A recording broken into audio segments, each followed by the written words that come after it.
지구온난화로 기후변화가 심각해지면서 인류의 생존과 지구 문명을 위협하는 지경에 이르렀습니다.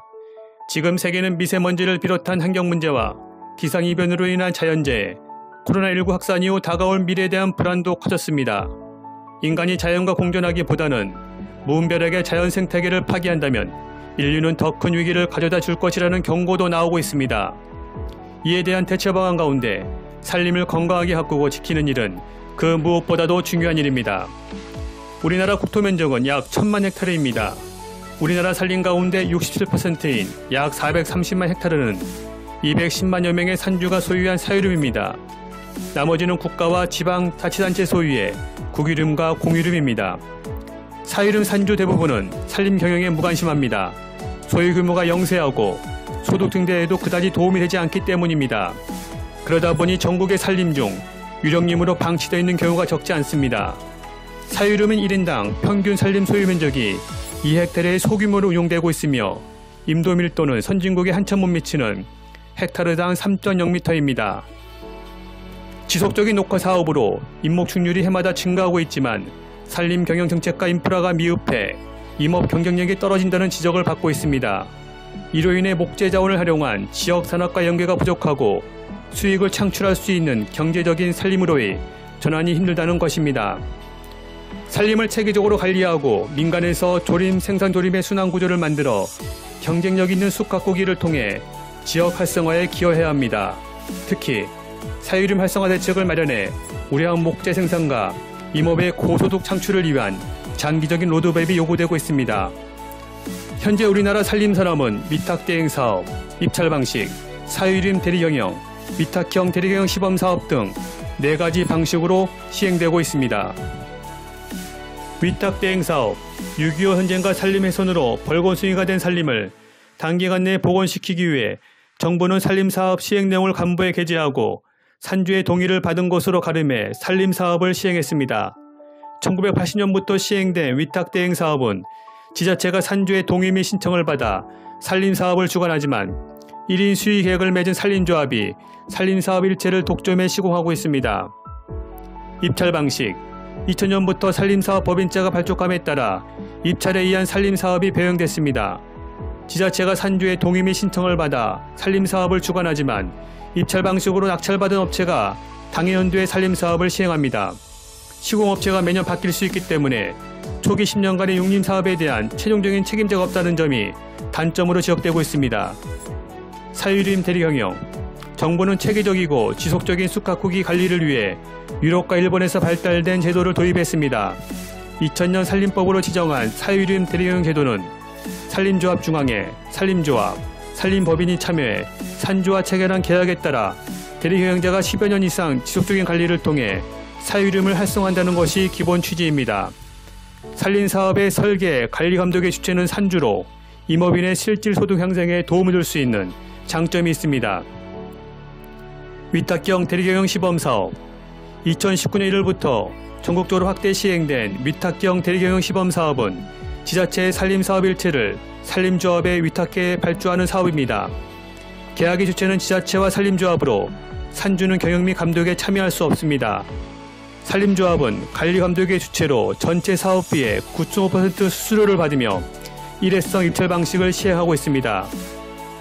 산림청은 지난해 7월 한국형 산림 뉴딜 전략으로 K-포레스트 추진 계획을 제시했습니다.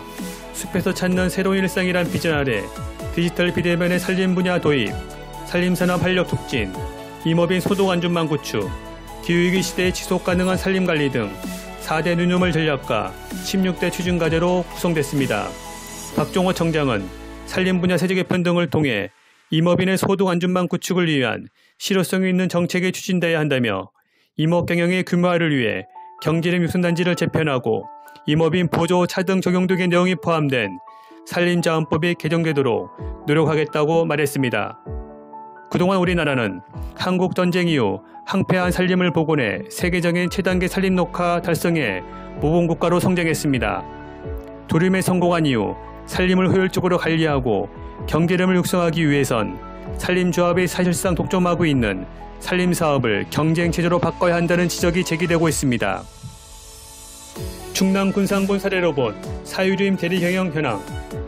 1997년 임원 및 산촌 진흥 촉진에 관한 법률이 제정되면서 사유림 대리경영 제도가 고시됐습니다.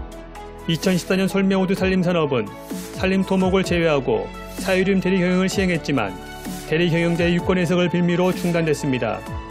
2017년 임원 및 산촌 진흥 촉진에 관한 법률 시행령에서 대리경영자 범위가 산림경영계획 및 산림조사, 숲가꾸기 및 병해충해 방제, 산림토목 등 3개 업종을 모두 등록한 산림사업법인을 대리경영의 주체로 추가하며 대리경영이 이루어졌지만 금상부는 2018년 이후부터 대리경영 사업 신청서 서류 일치를 반송하며 대리경영 사업을 시행하지 않고 있습니다.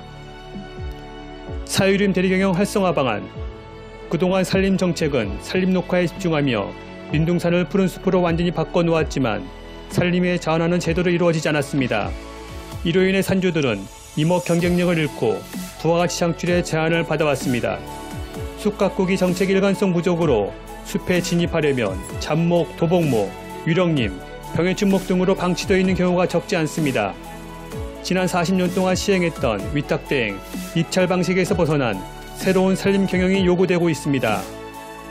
산림청은 대리경영 활성화를 위해 지자체와 산림조합의 의견을 반영해 대리경영 대상지의 조건을 법 종류 등 기준 20헥타르 이상으로 집단화 규모화하는 대리경영 운영 지침을 2019년 1월에 고시 공고했습니다. 산주와 직접 계약이 이뤄져 장기적인 계획을 가지고 사유림을 활성화할 수 있는 사유림 대리경영 제도의 본래 취지와는 달리 현장에서는 산주가 배제될 수 있는 위탁형 대리경영 시범 사업이 시행되고 있어 정책의 일관성이 없다는 비판을 받고 있습니다. 독일의 산림 소유자들은 대리경영자를 고용해 직접 산림을 관리하고 수익을 창출하고 있습니다. 일본은 국가로부터 위임받은 시군구가 지역 및 권역별로 산림사업을 시행하며 산림경영을 시행하는 대리경영자에게 산림사업별로 보조사업비를 지원하고 있습니다. 하나의 제도를 안착시키고 활성화하기 위해서는 다양한 시각과 현장의 목소리에도 귀를 기울여야 합니다. 산림의 기능이 최적으로 발휘될 수 있도록 기능에 따라 산림 관리 방법을 다르게 해줘야 합니다. 산주가 배제된 위탁형 대리경영 시범 사업의 문제점이 무엇인지 확인하고 다수의 산주가 참여하는 사유림 대리경영의 집단적 보조금 정상 방식 개선 등 국가의 핵심 산림 정책으로 장려하고 있는 대리경영 제도의 정착 및 활성화를 위한 제도 개선이 필요한 시점입니다.